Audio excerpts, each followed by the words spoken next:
Madeline H. is from New York City, New York, and her home group is the Sugar Hill Group. Madeline will be speaking on steps 6 and 8 for 45 minutes, followed by a 20-minute Q&A. It is an honor and a privilege having you with us today, Madeline. Welcome. Thank you so much. I'm Madeline. I'm an alcoholic. I have a sobriety date of January 23rd, 2019, and for that, I can take absolutely no credit whatsoever because I am of myself riddled with character defects, selfishness, self-centeredness, fear, delusion. So the way that I'm gonna attempt to outline this and speak today, because I've never done this exact topic before, but I'm very excited about it. I'm very passionate about the sixth and the eighth step, and so.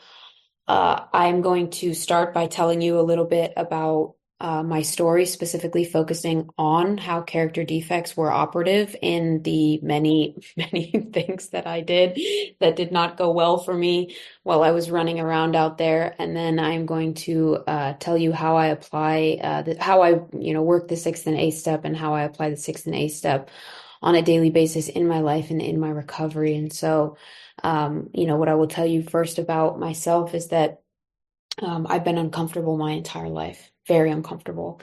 From a young age, all I can remember of like my early life is just thinking. I just thought all the time about what I wanted and how I felt and what other people thought about me. And, I have this unfortunate quality where for me, I want between like 1 and 600 things in any situation that I'm in. And I feel that if I don't get those things, I'm going to die. And so from a young age, my survival instinct would kick in every time I wanted something. And so I always felt really uncomfortable. And when I talk about wanting things, what I'm saying is like, I want to pick what I eat for dinner. I want to pick the movie we watch. Like, I just wanted to pick and control everything. I wanted to be comfortable all the time. I wanted my preferences to be met all the time. And I felt extremely entitled to those things because, like I said, I felt like if I didn't get them, like I wasn't going to be okay. And so I was just a mess. And the other thing about me is that I knew that I needed to calm down. So I knew from an early age, like I couldn't really function with how uncomfortable I was. And so the first method that I tried to calm down was I would tense my muscles really, really hard. And I felt that felt good, from like the first time I tried it, I was like, yeah, that's pretty good. And so for me, if something feels good, I'm going to do it until it breaks. And so I, even to this day, have an entire musculatory system in my body that doesn't function properly because my muscles are constantly tensing. They're not able to relax the way that they need to. And that is a direct manifestation of the way that I think and my orientation to the world, rooted in that selfishness and self-centeredness. The other thing about me is that I found that when people paid attention to me, that also felt really good. And so I became extremely motivated by attention. And so I hear a lot of people in the rooms often say things like, oh, all I wanted was to fit in. I really wanted to fit in. Not me. I wanted to stand out. I always wanted to be as different from other people as possible because if you're different, then people pay attention to you. And if people were paying attention to me, I felt like everything was okay. And so I had a lot of separation from the people around me. So I both wanted to be really different, but I also felt the isolation of being on the outside all the time. And I have this fundamental issue with connecting the dots between things. And I was very full of fear when I was young as well, because if you're mad at me or I think you're mad at me, that hurts my tummy. My tummy hurts, and I don't like how that feels. And yet, one of my greatest character defects is that in those moments where I was about to pull a little funky maneuver that I knew was going to make people mad at me if they found out about it, that fear was like alive in my body. Like I was terrified. Even though my parents were lovely, I was raised in a really loving home. Like my mom yelled sometimes, but really no big deal. But that fear that they might be mad at me was so strong. And yet, it never occurred to me to just not do that thing I wasn't supposed to do, and then I wouldn't have to be in fear. And that kind of pattern played itself out much higher stakes for the rest of my life. And so I'll just tell you that with all of that tension, when I started getting loaded, it was the greatest thing that ever happened to me. I'm not going to focus too much on my experience getting loaded because I want to talk more about character defects, but I will tell you, what makes me an alcoholic is that once I take something into my system, once I start getting loaded, I can't stop. And then when I get completely stone cold sober, something in my head tells me that I need to pick it back up again, and I have no defense against that thought. I will say that I care about getting loaded more than pretty much anything else in my life. Like I like getting loaded more than I care about my friends, my family, my physical safety, my health, my well-being. But there are actually four things in the world that I care about more than anything else. And that is power, control, attention, and affection. Those are the four things that truly motivate me as a person and as an alcoholic. And like I said, if it's about getting one of those things, my survival instinct kicks in and I'm going to go to absolutely any length to get those things in any given situation. And so, unfortunately, God did gift me with a pretty sophisticated mind for manipulation. I was given a little thinker here, and I put that into practice. And I was like, you know, well, what would give me the most power, control, attention, and affection? What life could I live that would give me the maximum amount of that? And I was like, sex work.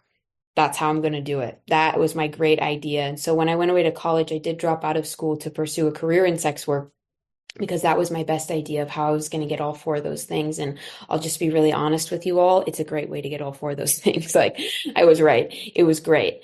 And you know, this other unfortunate quality that I have, this great character defect that kind of underlies all my character defects is that even though I feel like I'm going to die if I don't get what I want, once I get the things that I want, I'm not satisfied or fulfilled by them. I am not contented. I always want something else, something more, or I'm so terrified it's going to get taken away from me that I can't actually enjoy it. And I'm deeply inconsiderate of how getting the things that I want affects the other people around me. And so, even though at this point in my life I had everything that I could imagine wanting, I was still very miserable. I was still restless, irritable, and discontented. I was physically still in a lot of pain, and so things were a mess. But I was enjoying like that, the career that I had chosen because of how much power, control, attention, and affection that it gave me. And I will tell you one way that my character defects and getting loaded really coincide because I personally believe that.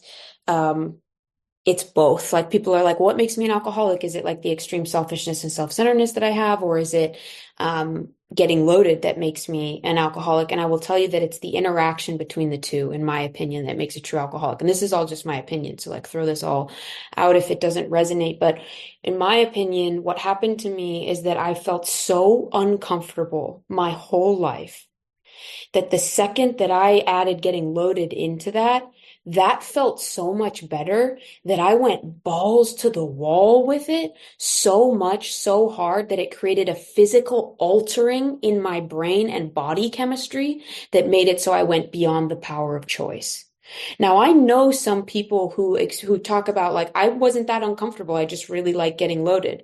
So I'm not saying that it's the only path to becoming an alcoholic, but in my experience, that's what makes me an alcoholic. It's the interaction between how uncomfortable I am just as a person and how good it feels to not have that discomfort that comes from getting loaded that makes me willing to sacrifice anything on the altar of feeling okay, no matter how bad things are getting from getting loaded.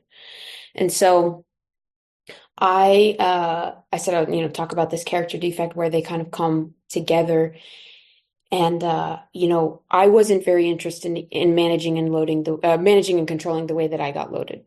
I wanted to be as messed up as I possibly could in any given moment. But my pimp, he had good ideas about how he was going to control and manage the way that I got loaded. So he had this great idea where he locked everything away in a lockbox. And he was like, that's it. This is good. I snuffled that key out like a truffle pig. Do you know what I'm saying? Like I got into that thing and I'm in the lockbox and he had eyes. He could see what was missing and he would beat me when he found out because he was very upset. And I'm not here to make excuses for this man, but he really didn't like being violent with me. He didn't put in the work to be in any other way, but I'm just saying he didn't like being violent with me. And to me, this is true alcoholic thinking. This is the way that my brain works. He hated being violent with me. I hated when he was violent with me. His sweet angel child, his daughter who lived in the house with us, hated when he was violent with me. And yet the second that he hit me, he was the one who was in trouble. I had all the control again. I had all the power again. I could say, now you have to give it to me because you did the thing you weren't supposed to do. And it got me my way. And that is the extent to which I will go about getting my way. That is how my thinking works. So basically what happened is I ended up getting really, really sick. My mom saw me getting really sick. She asked me to go to rehab. I said, no, I'm not going to rehab, but she asked me if I'd be willing to go to a pain rehabilitation center. So place with for people who have chronic pain, they can go to these places. And I went to this pain rehabilitation center and I didn't get sober, but I did get healthier than I had been in quite some time. They did help me a little bit there. But when it was time to like, I tried to get sober. When it was time to really like make the jump, I was like, I don't like how that feels. It's very uncomfortable. I don't care for that. And so when I got home, immediately got pregnant. And so I was pregnant with my pimp's kid, and I had a couple options in front of me, and one of them was not getting sober. Because, like I said, I had just tried that and I didn't care for how that felt. So I could either have a child, knowing there was absolutely no way I was going to stay sober for 9 months, let alone 18 years, or I could terminate the pregnancy. And I just couldn't see doing this one. And so I did terminate the pregnancy and I went insane. I lost my mind with grief and loss and self-pity because all I could see was that a horrible thing had just happened to me. So this is my greatest character defect, is this issue of connecting the dots. I could not connect the dots between how my behavior or how the way that I got loaded was connected to the things that was happening to me. So I have this deep delusional aspect to me. So I only know how to handle a situation like that one way, so things got really dark from there. And I did end up making a series of very poor decisions. Now, I wanted to do something, and my pimp told me, don't do that. It's a bad idea. It's stupid. I wanted to go and run away with some other person, and he was somehow always right. He was like, don't do that. It's a bad idea. And I was so angry at him because I blamed him. This is another character defect that I have. I refuse to take responsibility for my own actions. So I'm very mad at him. So I'm blaming him for what happened. And I'm like, I'm going to go and do this thing. And I went off with this other person, and things were very bad. This was a meth dealer, and he was essentially holding me captive with him and his son in my apartment for several months. Now, all I had to do to get out of this situation was admit that I was wrong. That's all I had to do. People were going to come help me. I have always been blessed in my life to have people who were willing to help me. All I had to do was admit that I had been wrong. And I can tell you here completely honestly that I almost died rather than do that. Literally, dirt in the ground, dead, almost died rather than admit that I had been wrong. That is the extent to which my character defects are operating on me. There's a part that has to do with the third step in the big book that says self is what kills us. That's a literal statement. It's not a theoretical thing. Like self has the power to actually literally kill, because I'd rather die than admit I was wrong. And I did fortunately admit I was wrong. I got out of that situation and things got very, very dark from there. And I ended up hitting that physical bottom where my body gave out on me and I had to eventually go and get sober. I will tell you that I tried to get sober, went right back to it like immediately. And then this time I actually did get sober. And so I'm now going to kind of transition to talking more about the actual, like how I work the sixth step. I'm going to try to speed run a little bit through the other steps because I do believe they're all so interlocking and so important. I just want to touch on each of them. I was carried this message of what alcoholism actually was, very simply, that once I start, I can't stop. When I get stone cold sober, I pick it back up again.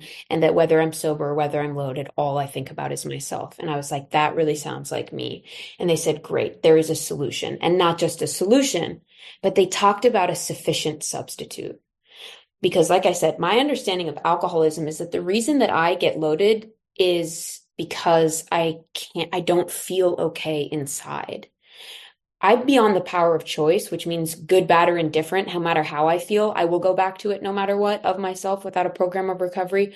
However, the reason that physiological thing got locked into my system is because of how uncomfortable I am, because of how my character defects operate. And so it is absolutely essential that my character defects become addressed, or I'm not going to stay physically sober. Sometimes people talk about emotional sobriety, and it kind of freaks me out a little bit because it kind of implies that it's like we have this choice to become emotionally sober. And my understanding is that if I don't commit to what I like to call spiritual sobriety, which is what other people call emotional sobriety, where I really deal with these character defects, I'm not going to remain physically sober either. Like, it is not a choice that I get to make once I become physically sober about whether I like recover on a spiritual basis or not. Like, to maintain my physical sobriety, for me, it is absolutely essential that I commit to addressing these character defects on a daily basis. So, one and two is really just guilty, not guilty. Like, can I see that or can't I? And I sure could. And then the third step is extremely important. It's like the most important thing in my life. It's really just this understanding that like my higher power is running the show and I'm not. And in fact, that all the tension I had ever felt my entire life up to this point was because of that thing that tells me that if I don't get what I want, I'm not going to be okay. And what I hear a lot of people talk about is like, well, I'm not selfish. Like, I'm outwardly selfish. Like, there was no question about it. It wasn't hard for me to see the selfishness, self-centeredness thing because, like, I will like steamroll over you to get what I want. Like, to pick the movie or the music we're listening to, like, whatever. I will like punch you in the face. And so that's very outward. It's very obvious. But I know people who have a much more like inward kind of thing.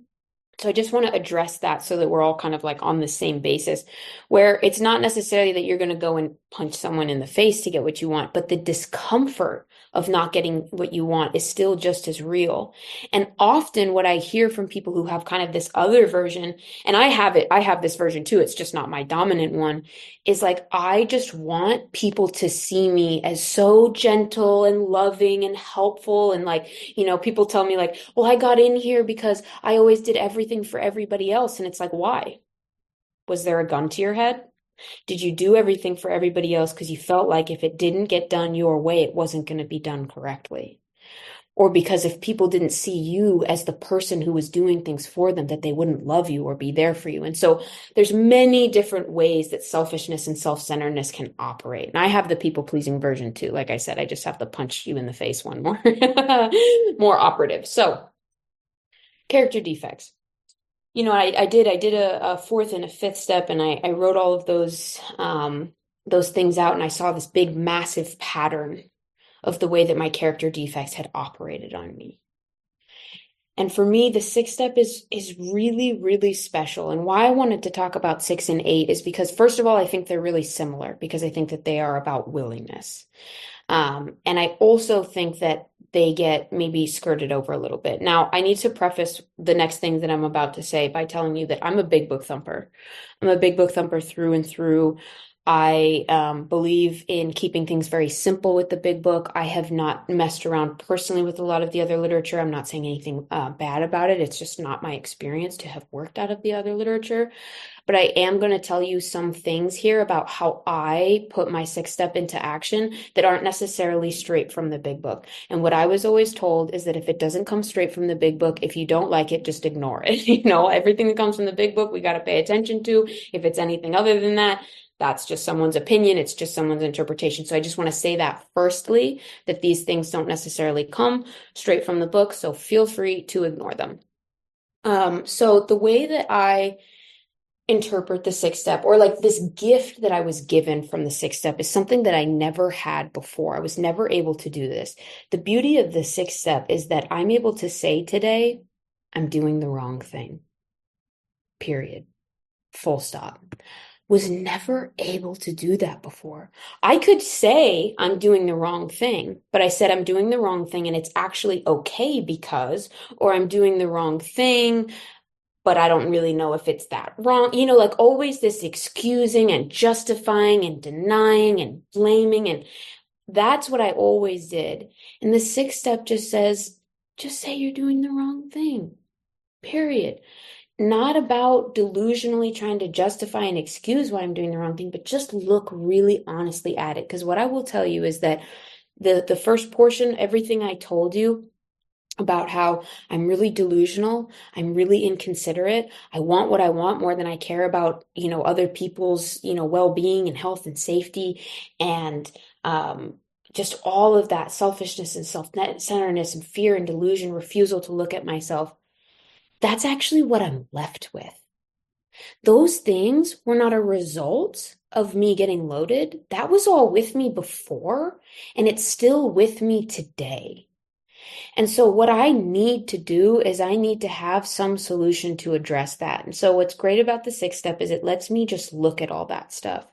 Because what I see is hard for a lot of alcoholics, and I understand, is looking at those things and being really honest about them without slipping into shame and guilt and morbid reflection and like over remorsefulness. Because like I can tell you that I did things that caused trauma to others. I was physically, emotionally, spiritually, and mentally abusive to the people who came around me.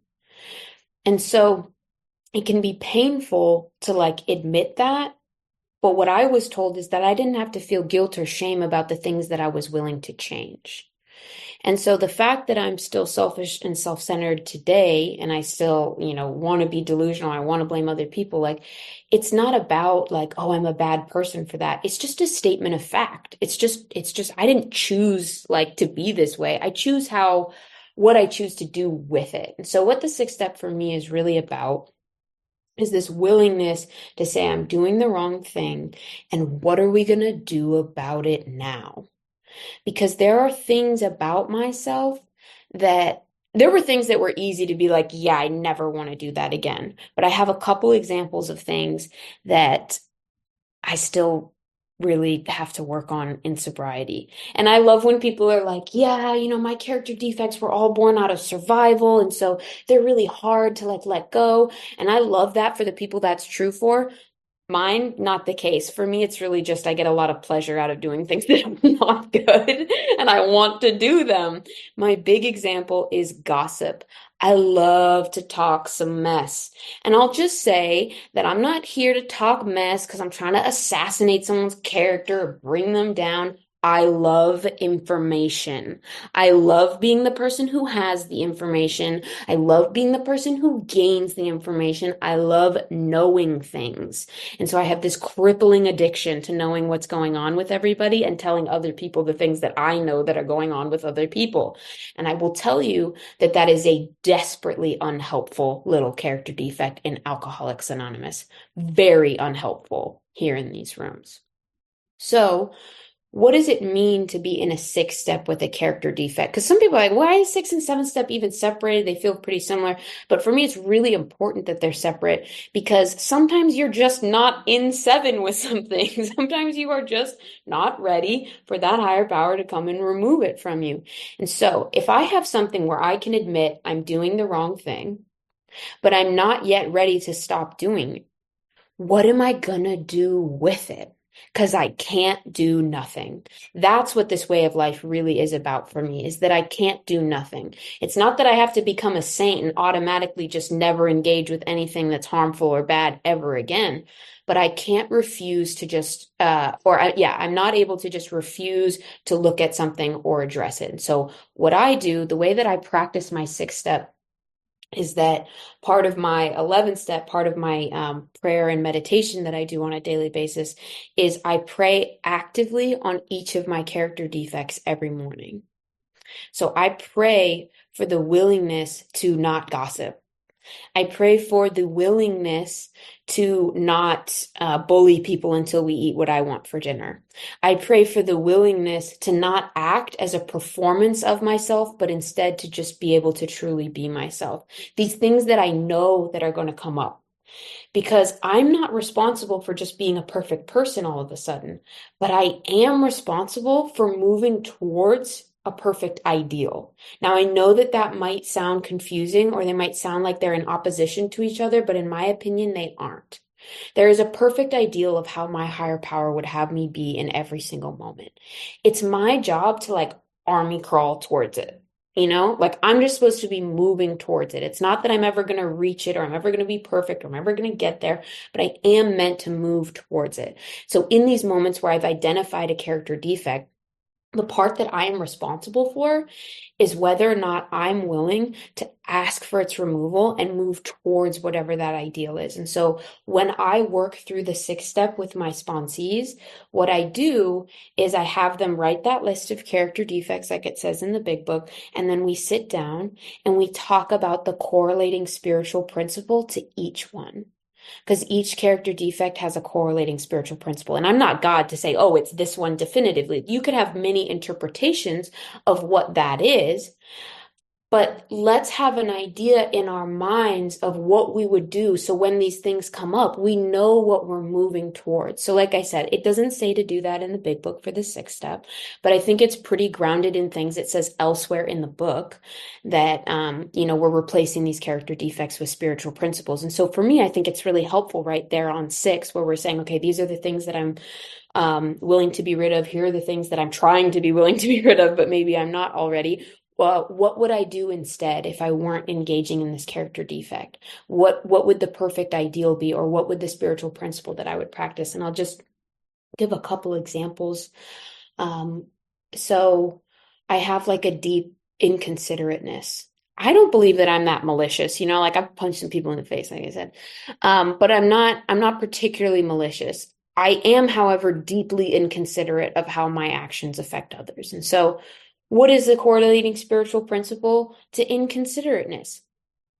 Considerateness, like I just go out of my way to try to consider and to be of service in situations and think of like, what is the role that I was assigned in this situation? What could I bring to this occasion that would be helpful, that would actually like bring to it that would be good instead of just taking from it? And I try to think of like, what do I know that this person like likes or enjoys? And I try to consider the needs of others. So like that one's pretty simple.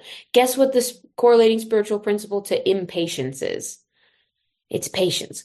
Who would have known? You know what I mean? Like they're usually pretty simple. They're not that crazy. And what I will say though is that if you're ever confused what the correlating spiritual principle is, it's probably humility. I'll just put that one out there. That one's pretty easy because most of my character defects really boil down to entitlement. I feel intensely entitled to the things that I want. And so humility, knowing my place in this universe, that my higher power's will is happening with or without me. It's not my business to get involved because it's happening with or without me. I'm just here to play the role that I was assigned in each situation. Pretty much any character defect can be helped by that. And so an active practice of getting out of myself by being considerate of others, active practice of humility, where I'm trying to see myself and others. And then, patience for me is really about being present, because the only reason that I'm impatient is because I'm not in the present moment. It's because I'm thinking about the future. And I have so many experiences of being like rushing and being late. And so I'm like, all right, well, let's rush. Like I'm super impatient. And then I actually do a series of things that make me later, like that make the time, like I'm running. It's like I trip over something and then I have to like tie my shoe and I gotta like dust myself off, like these are the things that happen to me. And so it's like, if I can just be present, okay, I'm late, but this is where I am. This is the moment I'm in. Let me just move through this with calm.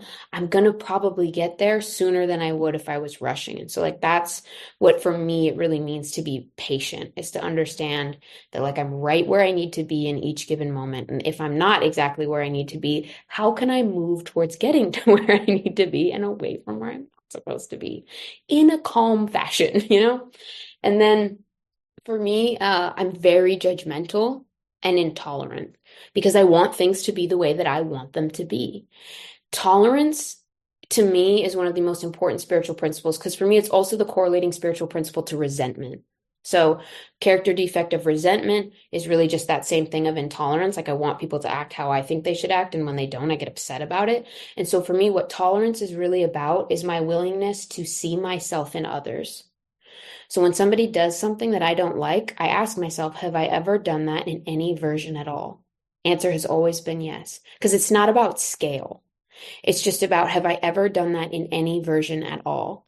If someone's like rushing around and I'm like, okay, well, I've been impatient before, or, somebody talks about me behind my back and I'm like, I've gossiped, like, all right, no problem.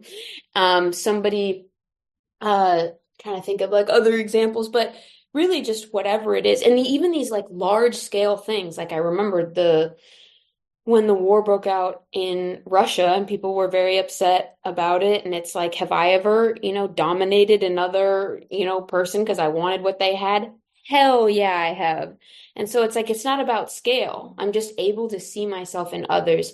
And it's not about like, oh, I can see myself in others. So now I never have to do anything to like hold somebody responsible. People can treat me however they want because I've done that too. It's not about that. I can still hold people accountable if they're not acting in a way that's appropriate, people somebody being abusive or whatever, because my higher power's will for me is to stand on my own 2 feet and not crawl before anyone. However, I don't have to do it from a place of hate and anger. I can do it from a place of love and tolerance. And so it's very important for me to replace that spiritual or that character defect with that spiritual principle. And then the last one that I'll talk about is self-pity. I believe that self-pity is the quicksand of this disease. It is the most dangerous place for me to be because self-pity tells me that I am entitled to the things that I want because don't you know what happened to me? And I'll tell you that some things happened to me that nobody has a right to do to another person. And I also have this severe chronic pain. So for me, it's really easy to slip into that of like, oh, I deserve this or I deserve that because don't you know? And for me, that's dangerous. That only creates more pain and it creates me harming others, and it's just not good. And so for me, the correlating spiritual principle to self-pity is actually action, because I can't thy will be done my way out of self-pity. I can't pray my way out of self-pity. I have to go and do something for somebody else. I have to go get out of myself, go be of service, get to a meeting, call another alcoholic. I need to get into some action because if I sit with that in myself, it's not going to be good. My greatest understanding of the sixth step, just to wrap this part up, is that all of these spiritual principles and not acting out in my character defects come from a higher power, not from me. So I need to be actively praying on these things on a daily basis because they don't come from within me, they come from a higher power. Now, the reason that we do the steps to remain sober is because basically, like, I don't have the power to stay sober on my own. So I need this power to flow in and through me from a power greater than myself. And all the character defects, all the harm I've ever caused is like debris or like trash in like a stream, right? And so this clear channel I need between me and a higher power. So I have to clear all this debris and all this trash out. And then I have a clear channel between me and a higher power, and it's flowing easily. And that power that I need to not act in my character defects and to not get loaded comes from a higher power. So my responsibility is keeping the channel clear. My higher power does all the rest, but that's the part I'm responsible for. So I hear things sometimes where people are like, just don't drink or just don't drink no matter what. I don't know anything about that because if I could just don't drink no matter what, I'd be running around out there just not drinking no matter what. I wouldn't be in here. But I don't have the power to do that. So for me, I focus on the part that I can control, which is whether I take this action and turn my will and my life over to a power greater than myself and take this simple direction that I was given from the beginning of my sobriety that I still follow today, which is very simply pray, meditate, help others, take inventory. Bam, bam, bam, bam, bam. All right, so now I'm going to move on to the eighth step. The reason that the eighth step is so important to me is because I messed it up real bad one time. I messed it up so bad one time that it is actually my responsibility today to tell you all about why we don't skip it, because I skipped it and it went so bad and I can never undo what I did, but I can carry a message forward about why it's so important. Here's the thing about the eighth step. I already made the list. I made the list when I took inventory. That list is already made.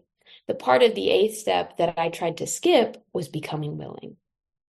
I will now tell you the story about what went so poorly for me this one time. Okay, so when I was about 15, I moved my girlfriend into my home and she lived with me and my parents. Now, my parents did not know that we were dating and I started getting really annoyed with her. And so I was like, let's bring a boyfriend into the mix. So, okay, great idea. Now I have a boyfriend. So I've got my girlfriend doesn't know about my boyfriend. My parents don't know about my girlfriend or my boyfriend. No, it was really complicated. And the thing is you know how we pick them. I just picked the sickest little fella out there. And I won't go too much into his stuff because it's not my business, but he was a very, very sick individual, similar to me. And he he worked and he had like a job at a grocery store, and he bought me stuff. And then anyway, I went away to go and do my career in sex work, and I messed that relationship up really bad, well, at the time. Like, I used him, and then I lied to him because I wanted to get out of the relationship, but I don't want anybody ever to be mad at me. And so I lied to him, and I told him it was some really horrible thing that had happened, which absolutely didn't happen, just to try to get out of the relationship. And then a couple months into my career as a sex worker, I was like, wonder what's going on with him. And I hit him back up, and then he started sending me money, and we were talking, and okay, that was great. And then I got sober the first time, and I went back to where I grew up, where he was still living. Spent some time with him while I was getting sober, and he was like, please never take anything from me ever again. If you're getting loaded, that was really hard. I was like, yeah, of course not. Never do that. Went back out. He sent me more money, and I lied to him, and I told him some crazy story about why I was where I was that was absolutely not true. And then came out that I was loaded again. And then I went back to rehab. And then when I was making my amends, I knew I was going to have to make amends to him because I had done really bad stuff. There was a lot of lying and a lot of just all this stuff. Now, there was also money involved, right? And I was like, ooh, I want to do that. And it's painful even today for me to admit that I was motivated by that, but it's the truth. I didn't want to give him the money. And so I lied to my sponsor, and I said, I can't make amends to him because he's really volatile and dangerous. And what if he freaks out at his family and he hurts someone, and it could injure someone, and I just don't think I can do it. Not the case. I don't know if I really believe that even, but like that's what I said. And I was like, I don't want to make this amends. Then once I had a year sober, it was like, okay, obviously now I have to make the amends. But there was no process of becoming willing. It was just like, oh, now I have a year, let me go make it. Because in my group, like a lot of stuff got like, it was like you put things on a shelf and you revisit it after a year. And I was like, all right, well, it's time to go make this amends. And what I did is I went into the amends fully committed to getting the best outcome for myself. What I thought was the best outcome. I guess I hadn't quite learned the lesson that I have no idea what a good outcome for myself is because I sure don't. But I went to him and I made the amends, and he said, cool, all I want is to be friends. And I was like, great, what an excellent outcome. And I went and told my sponsor, and she said, do not do that. You cannot be his friend. There were reasons behind it. And I was like, no, I owe it to him to be consistent in his life after everything I've done. And I proceeded to be friends with him. And after a few months, it was obvious why that was just not going to be okay. And so I went to him and I said, we can't be friends anymore. And he said, cool, you owe me every cent I've ever given you. So, thing about this is that for sure I owed him the money he gave me in that period that I told him, like, I won't take this money from you because, I was loaded. Easy. Of course I owe you that money. But the rest of it, you just gave that to me. I don't know what to tell you. That was, this was my job. And so it was very contentious. I had no spiritual principles in place. I negotiated. It went really badly. And I ended up having to give him the full amount, which was about $7,000. And it was really painful. I had to give it to him all at once because we literally couldn't keep communicating. Fortunately, I had saved pretty much my entire sobriety to be able to pay off any financial amends that I had. Financial amends were really important in the group that I got sober with. So I made sure to do that. So I gave him the money, pretty much all the money I had. And what I know today is that all of that went so badly and so painfully because I was trying to manipulate the outcome the whole time. Because what I'll tell you is this man may need Alcoholics Anonymous someday, and I carried him an absolutely horrific message of what this program is about. And that's the true harm. That's the true wrong I can never make right that happened through all of that. And I can't go back to him. I can never speak to this man again, but I can tell you all today how important the eighth step is. I need to trust fully and completely that if I just do what I'm directed to do, the way I'm directed to do it, the outcome is going to be what it's going to be. And that's okay. It's okay if there are consequences for me. It's not okay if there are consequences for other people. And so, what's most important is that I make sure that I am placing the outcome in my higher power's hands and I'm just following the direction very simply. And what I'll say is very similar to the sixth step. If I have an amends I'm not willing to make, I better be praying on it every single day. I better be praying for the willingness to make it and for the ability to place that outcome in my higher power's hands and to do it the way that it needs to be done. I need to be doing that every single day. And for me, that's what the eighth step is really about. And that's what I tried to sidestep. And then I'll just tell you all how I do the eighth step with my sponsees today. And I will tell you that once again, these things don't come directly from the big book, but there is textual support for all of these things. What I have my sponsees do is I have them make me two lists. So every single person that shows up on their four step is going on it in one of two lists. The first list is direct amends. So people who you directly harmed. And then there are indirect amends. So these are the people where you may not have caused them harm because a lot of times it's like, someone's on my resentment list and I may have a part in it, but I didn't cause them any harm. My part is that I carried that stuff on with me and I used it as an excuse to harm others or whatever. But there was no, lots of these things happened when we were children. So there's no blame or part in that sense. And so I have them make me this list, indirect and direct. And I will tell you that every single person is getting an amends. It says in our book, these reparations take innumerable forms. So the direct amends, all those people are getting, they're getting a letter written out and they're getting contacted and that amends is going to be made and whatever reparations is going to be offered. And then the other ones, the indirect amends, and first of all, they make me these two lists and then we look at them and I'll tell you, hey, maybe that person needs to be on the direct list or maybe we need to flip some things around. We go over it. Okay, great. And then for me, it doesn't matter at all whether or not you think you can find them. If they're on the direct side, we're going to write out a letter because God will sort out whether you see them or not. We don't need to worry about that. They're getting a letter written out. And then what we do with the indirect side, and for me, this is really what the willingness is about, is that every single person on that indirect side, we're going to decide what could an amends look like for them. What are we going to carry with us? Very similar to the sixth step. What am I going to carry with me forward now that addresses whatever character defect was behind that part that I had to play in it so that we can live differently and we can break these endless cycles of trauma and pain and grief that have led to this moment. How can we end that? So I'll give one little example because to me this was a really funny one is my sponsee, she had a situation where when she was in class as a middle schooler, this boy was always talking about her legs and kind of harassing her a little bit in class. And so it's she doesn't have to go back to that. She didn't cause this boy any harm. There's no need to go back to him. But what we decided on for an indirect amends is okay, so when I'm in a meeting of Alcoholics Anonymous, which is an important place for me to pay attention, how about I try really hard to make sure I'm not distracting others? Because in the same way that the classroom was an important place to pay attention and this boy was distracting her from that, okay, so what's a setting that I'm in today that's similar? Meeting of Alcoholics Anonymous.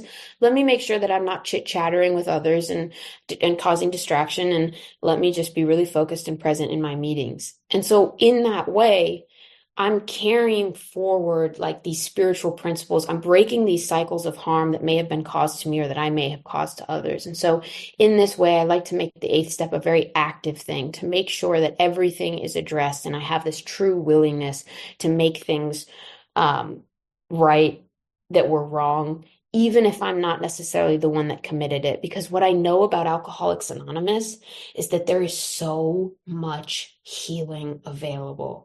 There is so much healing. And for me, it's really not about did I cause the harm or is it, my fault or am I to blame? It's how can I bring a spirit of service? How can I make this world a better place? How can I play the role that I was assigned? How can I best embody and live in these spiritual principles so that I can have a good life, the people around me can have a good life? Because what I'll tell you about the harm that I caused while I was out there is I can never, ever give back one for one everything that I took from this world. But what I can do is on a daily basis, I can just put my heart and my soul into this program, into the direction, into the fellowship, and just try to be a participant in Alcoholics Anonymous. And because I do that, I don't have to feel guilt and shame about what I did in the past. I don't have to feel guilt and shame about my internal character defects, as long as I am willing to take the action that is necessary to make sure that they don't become actions or reactions that harm others. And as long as I'm doing that, I can give myself a break. And if I'm not willing to do that, that guilt and shame is going to be real helpful to me because it's going to get me right back into doing what I'm supposed to be doing. I absolutely love this program. I love the 6 and 8 step. I think that this program really is all about openness and willingness and my willingness to help others, my willingness to address my past, my willingness to address my present and my character defects so that we can build a better future for all of us, especially for those who are going to come in after us. I want to make an Alcoholics Anonymous so good that when other people come in who need this and who are suffering, that they know this is a place where they're welcome, loved, and safe and included, and that nothing they ever did while they were out there is a barrier to them being loved and welcomed here. And so if you're new and you're in here, I love you, welcome, and thank you all so much for letting me speak to you today. Hi, Kira. Thank you, Kira. And first of all, I would just like to say, oh, sorry, Aaron, alcoholic. First of all, I'd just like to say, Madeline, thank you. Thank you so much for that. Thank you for your time and your service and that message, unbelievable. When I saw you pop up on the schedule, I thought, yes, we're in for a treat tonight. So yeah, thanks again. So yeah, let's see some hands raised for Madeline if you want to get involved.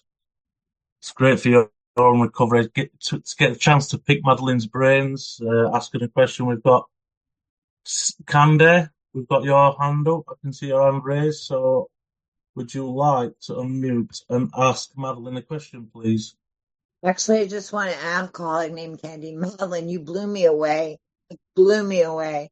So I did my 6 and 7, and I'm still doing the same exact thing. Is the antonym is just a spiritual principle behind. My sponsor had me do the same thing, praying every day for the opposite, and I'm doing that.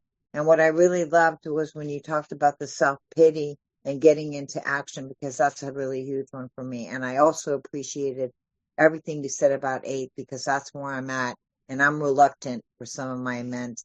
I really don't know what to ask. I want to ask a lot of questions, but I only have a minute. So you blew me away, and I just want to say thank you so much.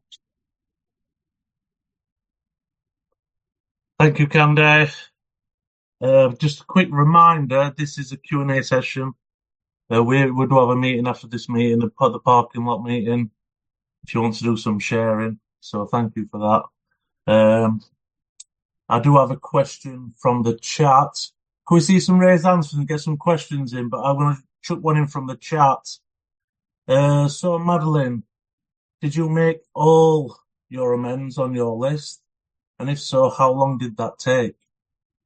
It's a great question. Yeah, I made over 100 amends. I pretty much made every single one that I could in like a few months period. And then there were people I couldn't get a hold of and I couldn't reach. And then I just continue on like a 6 month, like year basis, just trying to get in touch. So like I just continue to like circle back and, try to find them again, or maybe reach out to contacts of people I know who know them and be like, hey, so I'm still willing to make this amends. Like, do you know where they're at? So I have reached out to everybody I can get a hold of and made all of those amends. And then there are definitely some that are just, I just can't get a hold of them. And so I just continue to circle back. Thank you for the answer. Thank you for the question from the chat. I'm going to ask Rasa to come in with the next question. Thank you, Aaron. I'm Rasa, alcoholic. Madeline. I could rant and thank you so much for your share. but I'm not going to because this is a Q&A session. I just want to say in a very brief sentence, every time I listen to you, you blow me away. And every time you have a new message and every time there's something new and different. However, I have a question directly related to the amends. I haven't had a very long list.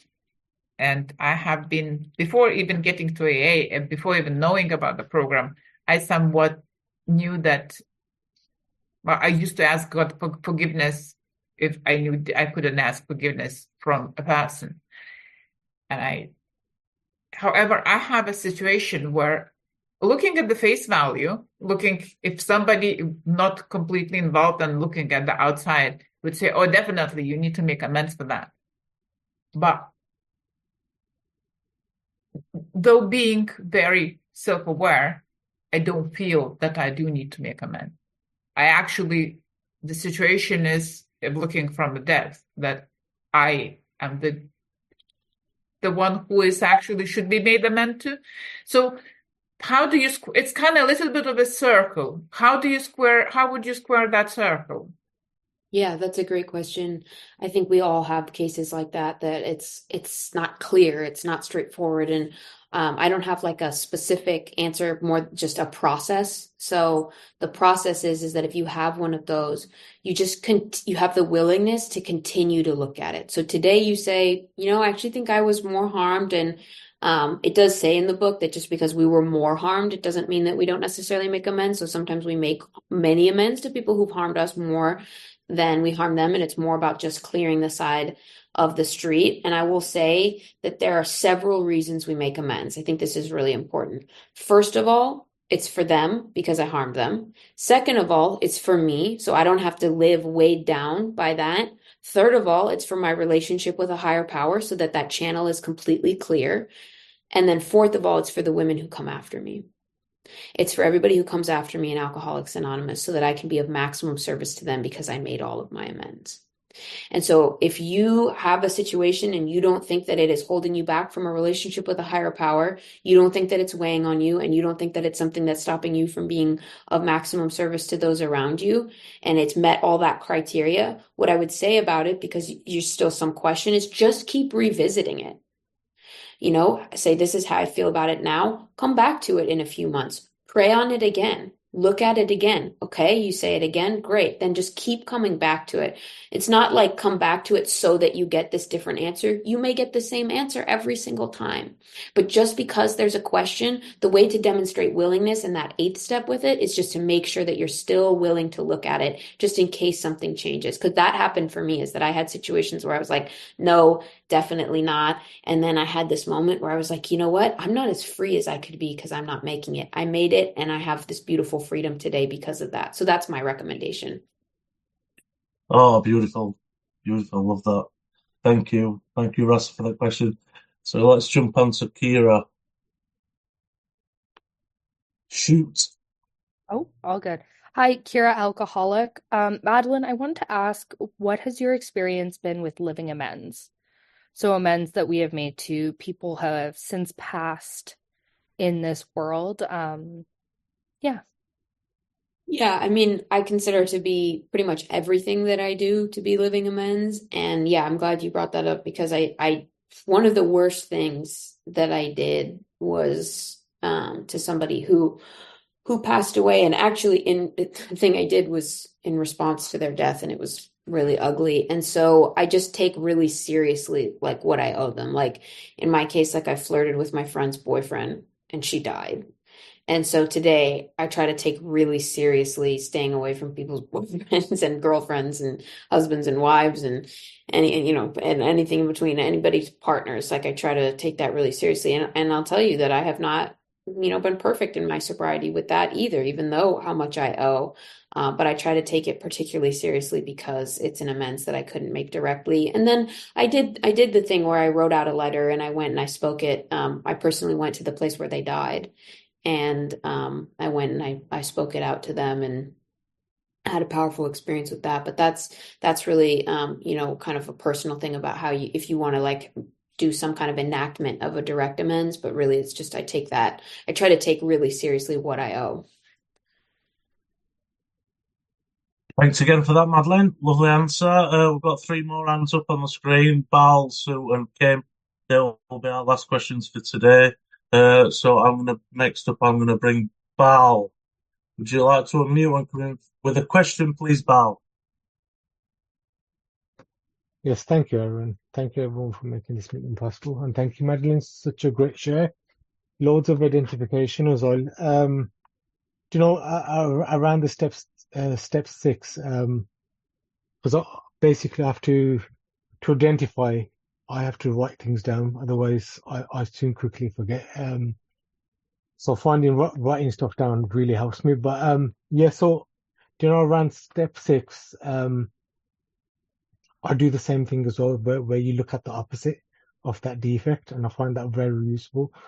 But that was just for identification, to be honest. But like for making amends, I basically went past someone's house today, and I wanted to so badly go and make an amends there. But so basically, my question is, would you make a spontaneous amends if the opportunity was came about?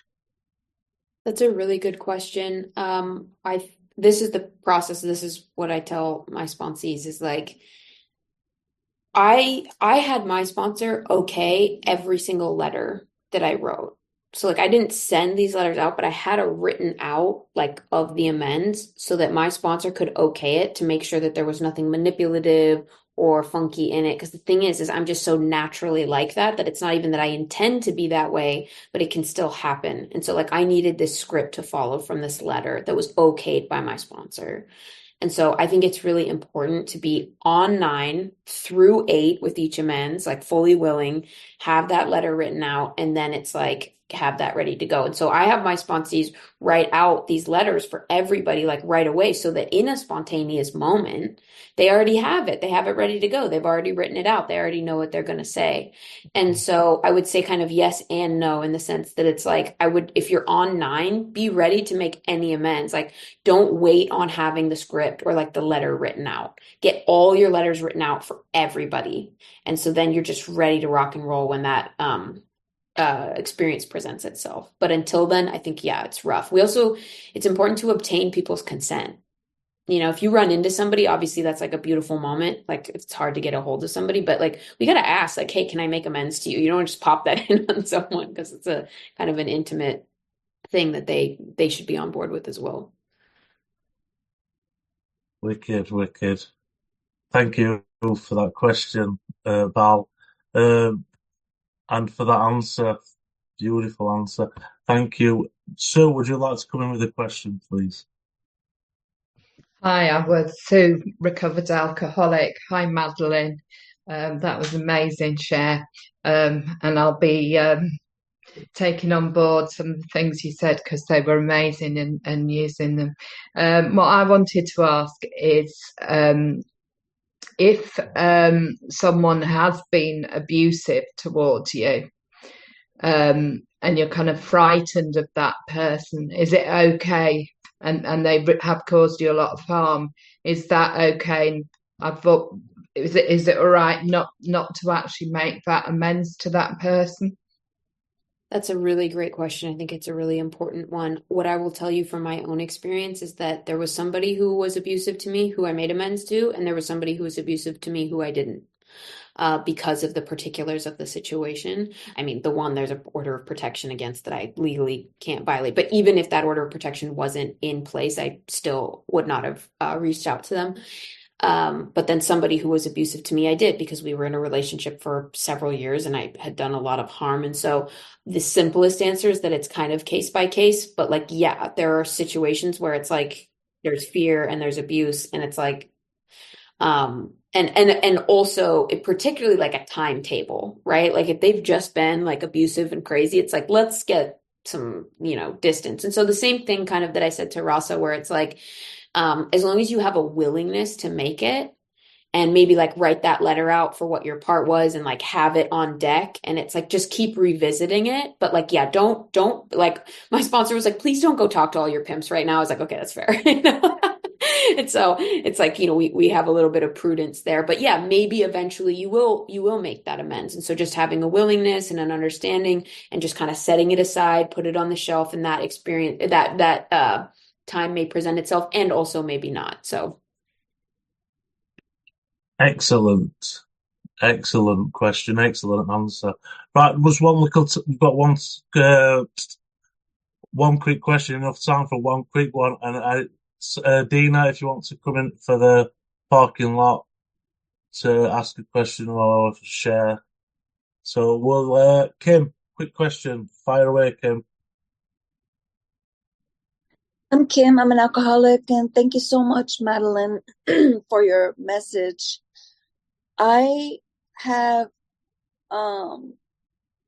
probably this question might be better to email you or call you about first, but I want to ask it because I struggle from death so badly. And you told me that that was your biggest regret was about your child.